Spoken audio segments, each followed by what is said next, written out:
अवधूत चिंतन श्री गुरुदेव दत्त श्री स्वामी समर्थ महाराज की जय।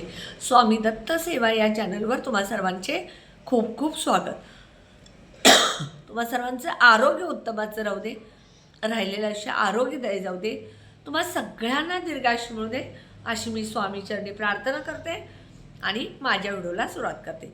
बघा, आज 4 डिसेंबर दत्त महाराजांची जयंती म्हणजे जन्मकाळ, मार्गशीर्ष महिना, पौर्णिमा आणि दत्त जयंती आणि गुरुवार अतिशय योग उत्तम आहे आणि आपल्याला या योगावरती एक प्रभावी उपाय करायचा। हा उपाय कोणता?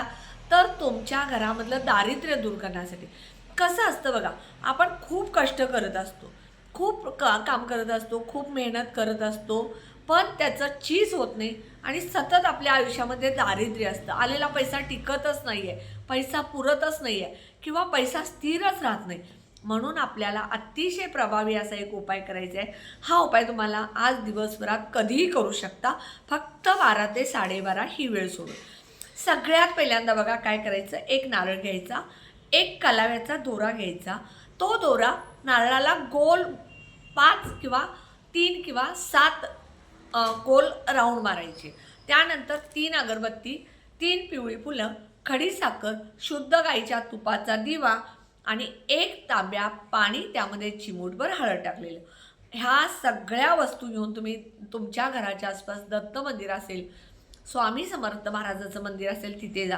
दत्त महाराजांचं मंदिर तर प्रत्येक गावामध्ये असतं, त्यामुळे दत्त महाराजांच्या मंदिरजवळ जा। सगळ्यात पहिल्यांदा तिथं गेल्यानंतर औदुंबर वृक्ष असतं।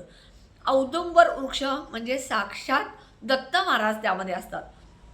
त्यामुळं काय करायचं, सगळ्यात पहिल्यांदा औदुंबर महाराजांची पूजा करायची, जल अर्पण करायचं, अगरबत्ती लावायची, तुपाचा दिवा लावायचा, फूल अर्पण करायचं, खडीसाखर ठेवायची आणि त्यानंतर तुम्ही 11 प्रदक्षिणा, हा नारळ जो आहे तो हातामध्ये घ्यायचा आणि औदुंबरच्या झाडाला 11 प्रदक्षिणा घालायच्या आणि त्यानंतर तुम्ही आत मंदिरात जायचं।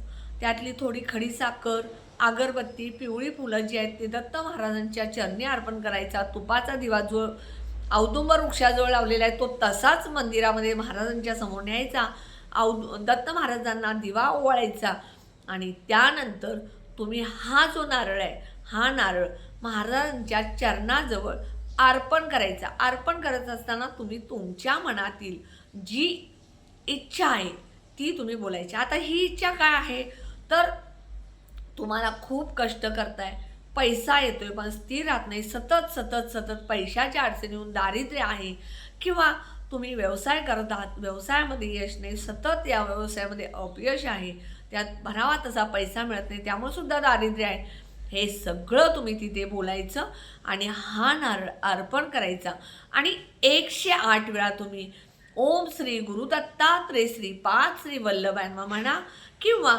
श्री गुरुदेव दत्त, श्री गुरुदेव दत्त, श्री गुरुदेव दत्त 108 वेळा म्हणा। नसेल तर दिगंबरा दिगंबरा श्री पाद वल्लभ दिगंबरा हे 108 वेळा म्हणायचं। ह्या 3 मंत्रापैकी कोणताही जो मंत्र आहे तो तुम्ही 108 वेळा तुम्ही म्हणायचा, किंवा दुसरे 2 मंत्र मी डिस्क्रिप्शन बॉक्समध्ये देते, तो म्हणू शकता। ओम द्राम दत्तात्रेय नमः किंवा ओम नमो भगवते दत्तात्रेय नमः, हे कोणतेही मंत्र तुम्ही 108 वेळा म्हणायचं आणि त्यानंतर तुम्ही महाराजांच्या मंदिरात सुद्धा 11 प्रदक्षिणा करायच्या आणि घरी यायचं। येताना घरी कुणाच्याही घरी जायचं नाही, मंदिरातून सरळ आपण आपल्या घरी यायचं आणि घरात आल्यानंतर महाराजांच्या देवघरातील महाराजांना सांगायचं, महाराजजी मी आज तुम्हाला श्रीफळ अर्पण केलं आहे, नारळ अर्पण केला आहे, त्याचं मला फळ लवकर तुम्ही दिलेलं आहे, त्याबद्दल मी तुमची खूप आभारी आहे असं बोलायचं आणि दिवसभर आपल्या सेवेत राहायचं। जास्तीत जास्त नामस्मरण करा दत्त महाराजांचं, स्वामी समर्थ महाराजांचं, विष्णू सहस्त्रनाम, विष्णू सहस्त्रनामावली म्हणा, 14वा अध्याय, 18वा अध्याय, स्वामी चरित्र सारामृतचं पारायण करा। जेवढं शक्य होईल तेवढं तुम्ही महाराजांची सेवा करा। सेवा केलेली कधीही वाया जात नाही, त्याचं फळ तुम्हाला आज नाही उद्या नक्की मिळत असतं, त्यामुळे नक्की सेवा करा। व्हिडिओ जास्तीत जास्त शेअर करा, लाईक करा, ऑल बटनला क्लिक करा. त्यामुळे माझे छोटे छोटे उपाय सेवा तोडगे करतील.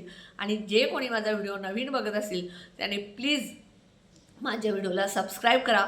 8 ते 10 दिवस झालं मी कोणताही उपाय सेवा तोडगे सांगितले नाही. त्याला अतिशय महत्त्वाचं एक कारण होतं.